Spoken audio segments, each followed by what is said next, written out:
There's a lot of speculation on what it's really like working at an Elon Musk company, especially Twitter nowadays. This quote-unquote hardcore culture is what's being most questioned. I worked at Tesla for over 4 years in various leadership roles from 2017 to 2021. And for me, it was an experience that taught me invaluable lessons on how to build a company and how to build a culture where everybody feels like they're part of something amazing. Here are my biggest lessons learned. Number 1, try your absolute best to delete your ego. It really sucks being wrong. It sucks not having your stuff be used at the workplace. What's most important is creating value. Learn from your mistakes, ask for honest feedback, and continue to get better day in and day out. In other words, get the suck out of your system as early as possible. Number 2, culture is paramount. It's up to the company and the leaders to give the people a reason to wake up every single morning to come to work. And making a mission statement for a company that's existential, I found is the best way to do this. How are we changing the world? How are we improving people's lives? How do each of us influence that? There's a common misconception in the world that there's a shortage of talent. I don't think that's the case. There's a shortage of companies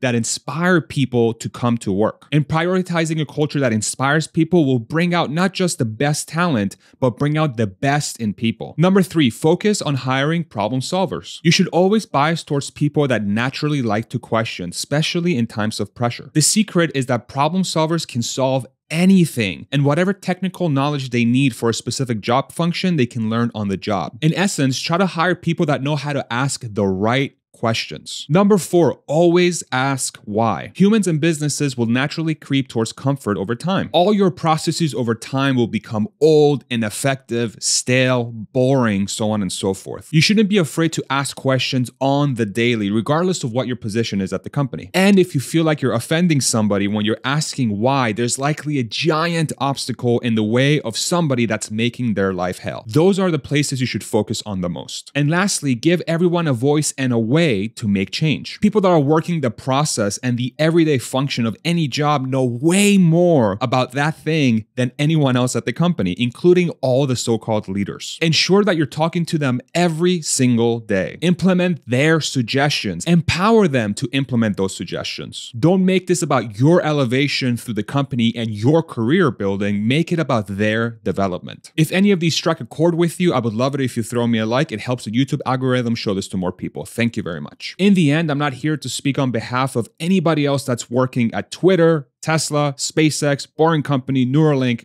wherever else. But I really believe these are valuable lessons for anyone who's looking to build a company or career that's centered around making a difference. It has absolutely transformed my life for the better, and I hope it does the same for you. If you'd like to join my community where we constantly brainstorm how to build the future, consider supporting my Patreon or my YouTube. And if you'd like to support this channel by buying super awesome merch like I have on right now, I have links for that in the description below. Thank you so much for watching, and we'll see you on the next one. Take it easy, everybody. Bye-bye.